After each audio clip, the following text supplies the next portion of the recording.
Hello, everyone, and welcome to your second week of technical writing for the summer semester of 2024. Thanks for watching the old videos last week, but these are all going to be new ones here this week as I incorporate some of the content that I saw on our Canvas page throughout the week. I do have a couple of housekeeping notes written over here, so I'm kind of looking away. But a few things on housekeeping. For week 2, we're going to back down to one assignment, which might sound exciting because it sounds like just half the work. But I'm doing that because I want you to spend a little bit of extra time on the tailor the syllabus assignment that I'm going to give you. I'm going to ask that you use design software for that assignment. The one that I recommend is Canva. It's free, it's online, it is super easy to use. But you can use any design software that you're comfortable with as well if you've used other things in other classes doing any kind of graphic design work. The only one that's outlawed is going to be Microsoft Word. I didn't do that last semester, and I received some really low effort submissions for this assignment. And so no Microsoft Word for this one. The idea behind the assignment is that you're going to be able to alter the way things appear spatially, be able to alter colors and things like that, where Microsoft Word just doesn't have that capability in a way that's really easy to use, or one that produces a really compelling submission. On the discussion boards, I have really admired everybody's conversation starters. You have a lot of interesting stuff to say. You seem to be really grasping the content that I'm presenting and being able to apply it. The only thing I'd like to see is if we could step it up a little bit on our replies. Excuse me, I did mention in our syllabus lecture that I did want to see some effort put in there. So as I grade over the next couple days, I'm not going to be super strict this first week, just because I know it's summertime. We're getting back in the groove, maybe for people who haven't taken anything else this summer. But please, as you're thinking about those replies, try to go as deep as you did in your conversation starters. What kinds of things are you agreeing with in the person's posts? What new things can you call out? These are things that I'd really like to see everyone put a little bit more effort into. So just keep that in the back of your mind. I am grading for completion, but like I said, completion does mean, you did put a good amount of effort into it, and it looks that way. So again, just a reminder from that lecture, I'll be grading over the next few days, depending on when you're viewing this lecture. But basically, I'll start on Monday, July 15th. You'll start to see your grades put in for the first week, and I should be done by Wednesday, which I guess is the 17th. So you'll see them pop up Monday through Wednesday. I'll add a little bit of comments to each thing. You've seen, if you've been paying attention on the discussions, I've been putting in a lot of feedback. So for some people, you're not going to see very much because I've already given it to you. But others, I'll make sure I go in depth and see what I'm looking at and see what you're looking at. I had a couple shout outs this week. People I really appreciate. Brooke, Asia, Jess, Chi, Liam, Bo, and I think I can add Anch in there too. You all got started super early in the week, and I think you really set the stage for what these submissions are supposed to look like and what they're supposed to do. So I really appreciate the 6 or 7 of you getting on top of things and setting a really good example, especially in that syllabus week discussion thread with the kind of clever title. Yeah, like I said, I think you set a really good tone for the course and went above and beyond in some places. So really great work. It was most of you too who popped into that optional introduce yourself thread.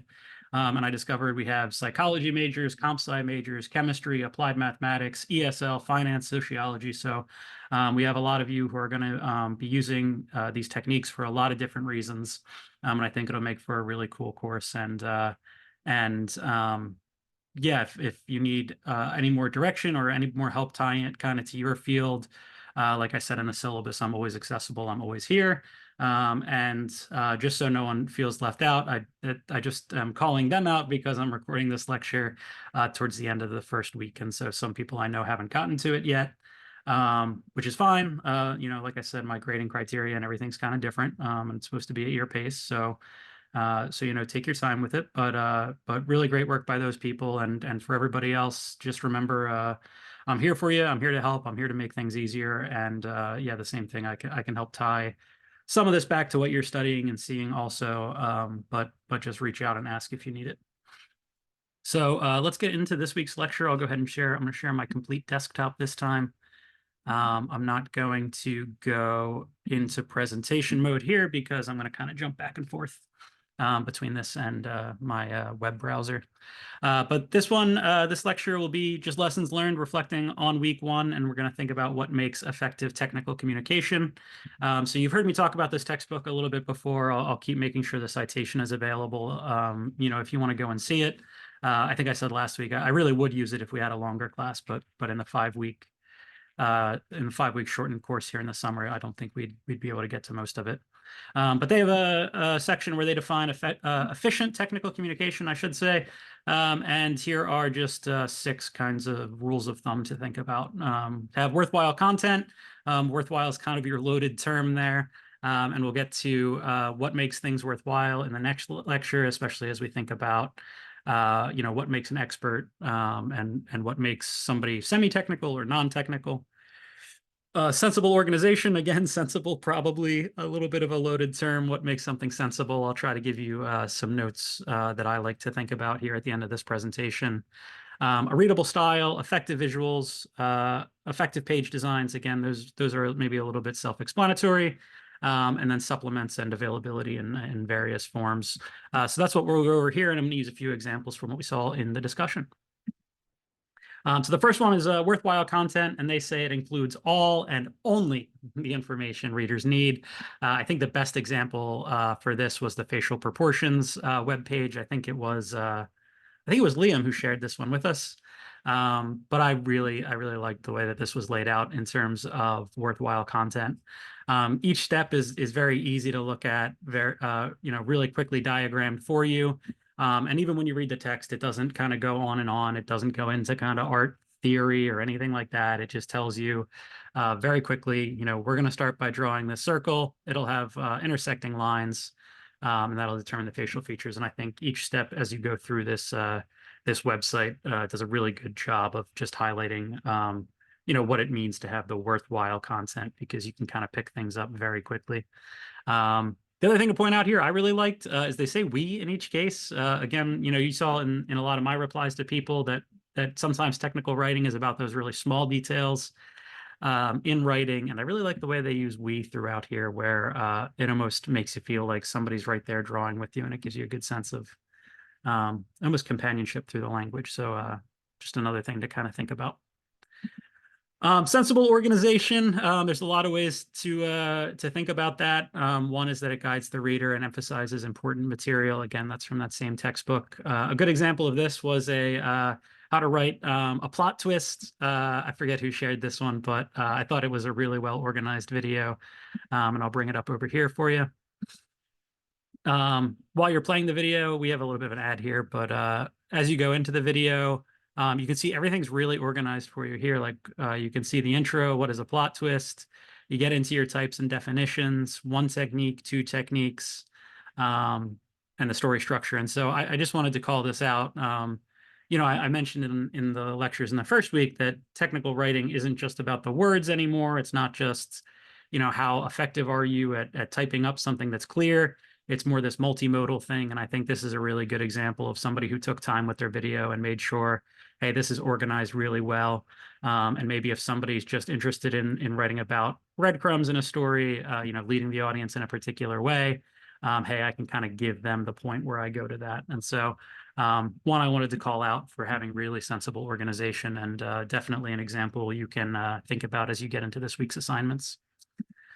Readable style, I'm going to zoom in a little bit on these ones. I have a question mark here because I'm not sure these ones had the best readable style, but promotes fluid reading and accurate understanding. I'm going to zoom in here on our directions for making, I think this was those croissants that you kind of break. You break the tube and then just put them in the oven. These are our directions. If you remember in last week's lecture, I talked a little bit about contrast, but this one, I think, it uses it, but to me, it's almost ineffective. I have a lot of different sized fonts. So I guess my primary directions are heat, roll up, and bake, with the sub 1 place that's kind of bolded, and unroll is kind of bolded. But then there's also yellow text that creates a contrast that kind of moves my eyes towards that instead. And so this is one where, I think some of those techniques we talked about are in there, but I'm not sure how effectively it creates a readable style. And here's another one that's kind of like that. These aren't bad pieces of technical writing necessarily, and they are good examples people found. But this is another one. I don't know. It has bold, right? We talked about that as contrast, but it looks like pretty much everything is written in bold. And so again, we talked about contrast to draw people's eyes to particular material, but the whole thing is bold, and so you don't really know where you're supposed to go. And another thing to think about also is, you want some white space in your designs because then it doesn't look like a wall of text. Like if you've ever got a text message that's just all words or an email, and you're like, geez, I don't want to read that. Part of the reason why is there's just no white space that lets the information breathe, and we have just, I think, too much white space here, right? It's a big manual with it's a big manual that just doesn't take up a lot of space with its text. So those were ones I wanted to call out. They are examples of technical writing and definitely good finds, but yeah, I'm not sure they have that readable style we're looking for. So definitely think about that in your assignments coming up. I'm not sure if some of you can hear my cat meowing in the background, but that's Onyx. I'm sure she'll make appearances here throughout the semester. Effective visuals as an important part of tech writing. Again, I think that one's probably self-explanatory. You want to have relevant, interesting visuals that pertain, exactly to the information you're presenting, and not visuals that are kind of arbitrary. So this came from a motorcycle user guide. You can see basically this is the engine here. I hope I'm right in saying I'm definitely not a car guy. But you see everything broken down even into its smallest pieces, and then you get a nice list here that kind of tells you what each thing is. And so I think we'd go ahead and say that's a really effective visual because we can imagine somebody who has to work on their engine, they're going to be breaking it down in the same way, and they can see it right here. Effective page design. Somebody shared a coding web page by Microsoft. Let me bring that one up. This is going kind of slow. I hope it comes through all right on the video online. But this page, I thought this had really good page design. And again, thinking as technical writing as beyond just the written part, and thinking about some of the what we would call affordances of new media, is like using links in your technical writing, right? Like if I'm on this page and I go to this page and I'm like, wait a minute, I know the four reach statements, but I need help with do. They give me a nice little link here and it brings you straight down. And again, I think this one kind of incorporates everything, right? We have our contrast to show us where our commands are. We have a good visual where we can see what happens when we run these things. And then, hey, if I ended up in the wrong place, I've got a lot of other options over here where I can find where I need to be and where the information that I want to find is. So I definitely wanted to call our attention to this one. This is really good page design. I'm using page here kind of in terms of a web page. But you can think about it as a document too, as your piece of paper laid out in a way where I know exactly where I need to go, or I have a table of contents that tells me which page to go to. So really good page design. Right, they right here provides heads. I think that might be a typo. Headings, lists, type styles, white space, I mentioned earlier, and other aids to navigation. So again, you saw kind of all of that right there in that one web page. The last item from the list was supplements and availability. This one's from a class I taught before. This goes a little bit to availability, but somebody had shared that they found the DC Metro line map as a piece of technical writing. It uses effective visuals. It's got kind of clear headings to show you where you're going. It uses colors to tell you which line you're on. I think they're right. I think this is a piece of technical writing, even though there isn't much text per se. And so what I wanted to do is go online and see if I could see it that way also, and it turns out you can. And when you're on this web page, you can zoom in. If you're looking at this, again, we think about audiences in all kinds of ways, but maybe an audience who's colorblind or an audience with low vision who would maybe have to use reading glasses to kind of pick all that up. Maybe having it in another format, it would be really good for that, because on the screen you can zoom in really closely. Again, this is just a screenshot, so I don't have the web page. But these are all things you can think about. Is this available in one or two formats where, one part of my audience might be able to access it a little bit easier, whether that is because of ability or resources they have and so on. So really good one. And then I will go back to this web page because I think it's really good. Um, you know, they even include supplements. So if you go to the bottom of the page, you get all sorts of more information on specifications. They say, hey, for more information, check this stuff out. You can also see this stuff too. And I think that's really good for even a technical audience, right? Because even if you know most things, you might see declarations and say, wait, maybe I do need to learn a little bit more about that. So huge shout out to this page. Very well done. It doesn't surprise me for Microsoft to have that, because I think they're a company that's very, you know, very invested in those things. And, you know, that's something to think about for you all. Like I said, you see this across fields, not just if you're named a technical writer, but if you're doing other stuff like content creation and things like that. I wanted to put another note on contrast. I did talk about bolding earlier, and those different sized fonts and how that was a little bit difficult to follow. I have another example from our page here. Maybe I'll zoom in a little bit. Again, I'm sorry, I forget who submitted this one, but this is another one where it uses bolding, right? And it uses different sized fonts and more bolding here. But what I wanted to say was, you know, I think if I'm scanning something, I'm always going to look at the first line. So maybe the bolding can be used later in the text to call my eyes to information that's really important. And so while this does use that contrast, that's something I want you thinking about in your assignments, right? Like it's not just I'm bolding something because it feels right to bold it, but really, where do I want to draw my reader's eye to? And if it's just the first line, I mean, I think a lot of readers are going to read the first line no matter what. But if you've got something kind of in the middle or the end of a paragraph, maybe that's where you want to make it pop a little bit more. So there are effective ways of doing it, right? Contrast, think about contrast from all the other stuff on the page, or contrast from a blank page itself. But I think bolds and italics are a really good way to do it on a computer. And colored fonts too. You know, these really draw your eye around and can catch your eye.